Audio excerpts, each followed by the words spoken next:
कैसे हैं सभी लोग दोस्तों? कैसी चल रही है DEd SCID second year exam preparation दोस्तों प्रिपरेशन के साथ साथ आजकल हम most important topic and question पर बात कर रहे हैं। तो आज का क्लास करेंगे हम पेपर 12 पर। आज बात करेंगे पेपर 12 के most important topics and related questions के। जैसे कि हम कर ही रहे हैं सिलेबस के अकॉर्डिंग कौन सा हमारा मोस्ट इम्पोर्टेंट टॉपिक रहेगा या किस टॉपिक से अधिकतर हमारे जो प्रश्न पूछे जाएंगे या कौन सा टॉपिक ऐसा है, कौन सा यूनिट्स ऐसा है जो हमारे एग्जाम के लिए वेरी वेरी मोस्ट इम्पोर्टेंट रहेगा। ठीक है, तो चलिए दोस्तों स्टार्ट करते हैं। पेपर 12 है हमारा टीचिंग मेथोडोलॉजी सब्जेक्ट। ठीक है, एक चीज ध्यान रखना, ये पेपर अगर देखा जाए तो बहुत ज्यादा इजी है, मतलब कॉमन सेंस वाला पेपर है कि कोई भी इस पेपर को कर सकता है। ऐसा नहीं कि डीएड वाले ही कर सकते हैं। ये पेपर की जो टॉपिक्स हैं, यूनिट्स हैं, बहुत ही ज्यादा बेसिक है और बहुत ही ज्यादा इजी भी है अगर देखा जाए तो। लेकिन अगर किसी को कुछ समझ ही नहीं आता है, कॉन्सेप्ट ही समझ नहीं आ रहा है, तो शायद नहीं है उनके लिए ये इजी। तो दोस्तों देखिए, most important topics and related questions पर बात करेंगे। यूनिट फर्स्ट पर आ जाइए, सिलेबस ले लीजिए, सिलेबस से आप टिक मार्क करते जाइए कि कैसे हमने पेपर 12 की अपनी प्रिपरेशन करनी है, कैसे की जा सकती है बहुत कम समय में, कौन कौन से क्वेश्चन या कौन कौन से टॉपिक ऐसे हैं जो आपको तैयार करने होंगे। तो यूनिट 1.1 देखिए दोस्तों, यूनिट फर्स्ट पर बात करते हैं। सबसे पहले शिक्षण अधिगम सामग्री का प्रबंधन करना और शिक्षण तकनीकों को समझाइए। यूनिट 1.1 का फर्स्ट टॉपिक है। ये टॉपिक आपको 10 नंबर में देखने को मिलेगा। ठीक है, यूनिट मैंने ये टॉपिक करा रखा है, प्लेलिस्ट में जाइए, पेपर 12 देखिए आप। शिक्षण अधिगम सामग्री का प्रबंधन कैसे करेंगे आप, तो इसमें आप शिक्षण अधिगम सामग्री यानी कि टीएलएम के बारे में बताएंगे। टीएलएम क्या है, उसका उपयोग क्या है, ठीक है, उसका प्रबंधन क्या है। उसके बाद शिक्षण तकनीकों को आपने समझाना है। ठीक है, तो टॉपिक करा रखा है, टेंशन लेने की जरूरत नहीं है। दूसरा देखिए 1.2 कक्ष वातावरण का प्रबंधन। कैसे आप क्लासरूम मैनेजमेंट करेंगे, क्लासरूम का आप कैसे उसका एनवायरमेंट मैनेज करेंगे। ठीक है ना, तो कक्ष का वातावरण कैसा होना चाहिए उसके ऊपर आपको आंसर देना है। ये 5 नंबर में आएगा आपको। ठीक है, अब बात आती है कैसे करेंगे प्रबंधन का। तो पहले आप कक्ष का वातावरण के बारे में बताएंगे, उसके बाद आप प्रबंधन को एक एक पॉइंट करके आप उसको समझाएंगे कि नंबर 1, नंबर 2, नंबर 3। तो आपको 5 नंबर में 150 शब्दों में आंसर देना है 5 नंबर का। ठीक है ना। नेक्स्ट देखिए 1.3 कक्षा में एक सकारात्मक संचार वातावरण की स्थापना करना और बनाए रखना 10 नंबर के लिए very very most important. Unit first से 2 टॉपिक आपको मोस्ट इम्पोर्टेंट होंगे। फिर देखिए यूनिट 1.4 सूक्ष्म शिक्षण से आप क्या समझते हैं, यानी कि माइक्रो टीचिंग से आप क्या समझते हैं। एक माइक्रो एक मैक्रो है, ठीक है ना। मैक्रो का मतलब दीर्घ या विस्तृत और माइक्रो का मतलब सूक्ष्म शिक्षण। ठीक है ना, तो सूक्ष्म शिक्षण से आप क्या समझते हैं, अर्थ और परिभाषा को बताएंगे और कह रहे हैं अर्थ और परिभाषा को स्पष्ट करते हुए सूक्ष्म शिक्षण को परिभाषित कीजिए। ठीक है ना, तो ये भी आपका 5 नंबर के लिए वेरी वेरी मोस्ट इम्पोर्टेंट है। कभी कभी माइक्रो और मैक्रो टीचिंग में अंतर भी पूछ लेता है, तो आपको दोनों पता होना चाहिए। दोनों के बारे में बहुत अच्छे से डिटेल से मैंने करा रखा है, प्लेलिस्ट में आप लोग देख सकते हैं। ठीक है, यूनिट 2 पर आ जाइए दोस्तों। 2.1 क्वेश्चन देखिए, दिन प्रतिदिन के जीवन में गणित और विज्ञान की क्या भूमिका है। अब ये टॉपिक देखिए दोस्तों, इतना इजी है अगर देखा जाए, बहुत ज्यादा। गणित का आप कैसे दिन प्रतिदिन में सुबह से लेकर शाम तक कैसे कैसे आप गणित का प्रयोग करते हैं। हम सुबह उठते हैं, सबसे पहले तो टाइम देखते हैं, गणित का प्रयोग कर रहे हैं, चाय बनाना है, ऑफिस जाना है टाइम के साथ। ठीक है, अपना टाइम मैनेज करते हैं। ठीक है, चाय बनाने के लिए क्या कितना कप हमने पानी लेना है, कितना कप दूध डालना है, कितने चम्मच चीनी का उपयोग करना है। तो कहीं ना कहीं गणित का उपयोग हम प्रत्येक जीवन में या दिन प्रतिदिन की दिनचर्या के अंदर करते रहते हैं। तो बहुत ही ज्यादा इजी है ये पेपर अगर देखा जाए तो। लेकिन अगर समझ में ना आए तो यूनिट मैंने करा रखी है, प्लेलिस्ट में आप देख सकते हैं। ठीक है ना, तो दिन प्रतिदिन में गणित और विज्ञान का, गैस का प्रयोग क्या है, विज्ञान है। लाइट का प्रयोग कर रहे हैं, विज्ञान है। घड़ी में क्या है, विज्ञान है। हर जगह जो चीज हमें खोज से प्राप्त हुई है वहां विज्ञान का उपयोग हुआ है। तो गणित और विज्ञान के बारे में आपने बताना है कि दिन प्रतिदिन के जीवन में गणित का उपयोग, अगर हम घड़ी का उपयोग ना करें, मोबाइल फोन में आजकल टाइम देते हैं, अगर उपयोग ना करें तो क्या जीवन हमारा सरल है? सरल नहीं है, तो उसकी भूमिका आपने बतानी है, तो ये 5 नंबर में पूछा जाएगा आपसे, ठीक है। Very very most important.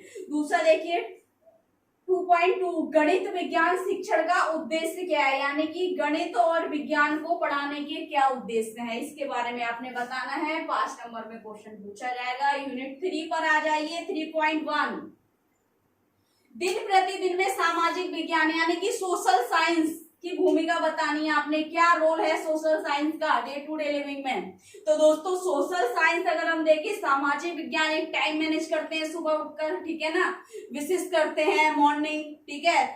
और अगर हम बात करें तो हर जगह एक डिसिप्लिन के साथ रहते हैं, तो वहां सोशल साइंस तो है, सामाजिक विज्ञान तो है, तो उसके बारे में आपको बताना है। ये भी 5 नंबर में पूछा जाएगा। अब ये मत बोलना 5 नंबर में सारे क्वेश्चन 5 नंबर में, क्योंकि जो क्वेश्चन 5 नंबर में है वो सारे टॉपिक आपको तैयार करने हैं, इनमें से कोई से भी पूछे जा सकते हैं। पार्ट सी के लिए मोस्ट इंपोर्टेंट है, ठीक है।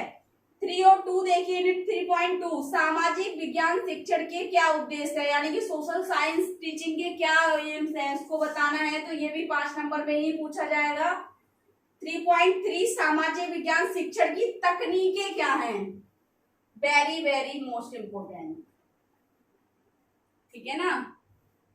सोशल साइंस टीचिंग की क्या स्ट्रेटजीज है या क्या टेक्निक्स है, ये आ सकता है। 3.5 भारत का संविधान मूलभूत अधिकार और नागरिकों और राष्ट्रीय एकीकरण के कर्तव्यों को लिखिए। 10 नंबर के लिए वेरी वेरी मोस्ट इंपोर्टेंट रहेगा ये क्वेश्चन। यूनिट 3 तो आपके लिए समझ लीजिए, रट्टा मार लीजिए, यूनिट 3 से कम 2 क्वेश्चन आपको देखने को मिलेंगे। एक तो लॉन्ग मिल सकता है, बाकी 2 शॉर्ट में भी आपको मिल सकते हैं, ठीक है ना। रट्टाफिकेशन मार दो इसका।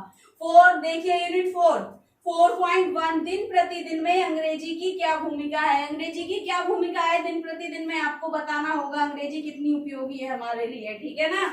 तो इसमें ये भी 5 नंबर के लिए मोस्ट इंपोर्टेंट रहेगा। 4.2 अंग्रेजी शिक्षण के उद्देश्य क्या है, ये भी बताने होंगे, 5 नंबर में आएगा।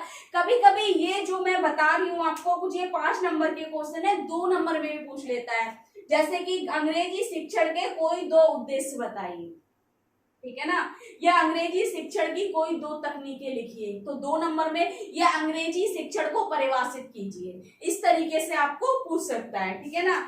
4.3 अंग्रेजी शिक्षण के विभिन्न दृष्टिकोण और तकनीकों को 5 नंबर में वेरी वेरी मोस्ट इंपोर्टेंट, ठीक है ना। अंग्रेजी शिक्षण के विभिन्न दृष्टिकोण का मतलब आप समझ रहे हैं, अप्रोचेस, अप्रोच बताने हैं आपको इंग्लिश टीचिंग के, ठीक है। 4.4 अंग्रेजी सीखने के बुनियादी कौशल कौन कौन से हैं, तो इंग्लिश सीखने के बुनियादी कौशल कौन कौन से हैं, सुनना, बोलना, पढ़ना, लिखना, ठीक है, यानी कि लिसनिंग, स्पीकिंग, रीडिंग, राइटिंग, ये 4 है। अब ये ऐसा नहीं है केवल अंग्रेजी शिक्षण के ही है या अंग्रेजी सीखने के हैं, हिंदी के भी हैं, विज्ञान के भी हैं, ठीक है ना, सभी सब्जेक्ट के लिए बुनियादी कौशल ये हैं, गणित के भी हैं, ठीक है। अब यूनिट 5 पर आ जाइए दोस्तों। 5.1 दिन प्रतिदिन के जीवन में गणित, हिंदी और क्षेत्रीय भाषा की क्या भूमिका है, तो आपको बताना है, 5 नंबर में पूछा जा सकता है, ठीक है। अब ये 10 नंबर का है, आपको 5.5 देखिए, हिंदी शिक्षण में शब्दावली और व्याकरण का क्या महत्व है, 10 नंबर के लिए वेरी वेरी मोस्ट इंपोर्टेंट। अब 10 नंबर में अगर हम बात करें कौन कौन से क्वेश्चन हमें बहुत ही ज्यादा मोस्ट इंपोर्टेंट लग रहे हैं, सबसे पहले यूनिट 1.1 पर टिक मार्क कीजिए, very very most important 10 number के लिए, ठीक है, एक क्वेश्चन, ठीक है। फिर आ जाइए आप यूनिट 3 पर। Unit 3.5 very very most important, very very most important, ये टॉपिक तैयार कर दिया आप 10 नंबर में, ठीक है। फिर आ जाइए आप 4.4 अंग्रेजी सीखने के लिए बुनियादी कौशल, 10 नंबर में पूछा जा सकता है, 2 नंबर में भी आ सकता है, अंग्रेजी सीखने के कौन कौन से बुनियादी कौशल है, तो आपको बस 4 शब्द लिखने हैं उसमें, ठीक है ना। या हो सकता है आपको ऑब्जेक्टिव टाइप क्वेश्चन में पार्ट ए में आ जाए, पार्ट बी में आ जाए, कहीं से भी पूछ सकते हैं, ठीक है, ध्यान रखना इस चीज को। और आपका अगर हम बात करें इसकी 5.5 हिंदी शिक्षण और शब्दावली व्याकरण का क्या महत्व है, तो एक ये है वेरी वेरी मोस्ट इंपोर्टेंट। ये 4 क्वेश्चन हो गए ना आपके, 1 2 एक हो गया, दूसरा ये हो गया 3 और एक 4, ठीक है ना। तो ये 4 टॉपिक्स आप तैयार कर लीजिए, हो सकता है इनसे रिलेटेड आपको कोई भी क्वेश्चन देखने को मिल जाए। तो आपके पेपर की प्रिपरेशन इस तरीके से आपने करनी है पेपर 12 के। एक चीज और बता दूं आपको, यूनिट 5 का कोई टॉपिक मैंने नहीं करा रखा है दोस्तों प्लेलिस्ट में, ठीक है। हो सकता है यूनिट 4 का भी ना मिले, लेकिन बहुत ईजी है। अगर आपको इन गणित और विज्ञान के बारे में पता चल जाएगा क्या भूमिका है, तो ऐसे ही आप हर सब्जेक्ट के बारे में बता सकते हैं कि जीवन में हमारे किस सब्जेक्ट कितनी भूमिका है, ठीक है ना। और उद्देश्य भी आप लिख कर आ जाएंगे। बहुत ज्यादा टफ नहीं है ये पेपर, इसलिए नहीं कराया। लेकिन यूनिट 5 की बात करें, टफ था, और बल्कि मुझे टाइम नहीं मिल पाया जो आपको यूनिट 4 या यूनिट 5 में आपकी कंप्लीट कराती। बाकी मैं कोशिश करूंगी जब तक आपका ये पेपर 12 होगा तब तक आपके जो मोस्ट इंपोर्टेंट टॉपिक है वो आपको करा दिए जाए। थोड़ा आजकल मैं क्लास नहीं कर पा रही हूँ, मेरे बच्चे की तबियत ठीक नहीं चल रही है दोस्तों। तो जैसे ही मुझे टाइम मिलेगा आपके मोस्ट इंपोर्टेंट क्वेश्चन जो रहेंगे वो जरूर कराऊंगी। बाकी जो मैंने आपको प्रॉमिस किया है कि मैं आपको क्वेश्चन सीरीज के माध्यम से आपको पार्ट ए और पार्ट बी की प्रिपरेशन कराऊंगी, तो उसके भी क्लास कंटिन्यू चलेंगे, टेंशन लेने की जरूरत नहीं है। तो दोस्तों अगर कुछ समझ में नहीं आ रहा है, कुछ पूछना है, तो कमेंट बॉक्स में जाके कमेंट करें। ज्यादा से ज्यादा वीडियो लाइक करें, चैनल को सब्सक्राइब करें, बेल आइकन को प्रेस कर दे ताकि नेक्स्ट आने वाली क्लास आप तक पहुंचती रहे दोस्तों। Thank you so much, all the best.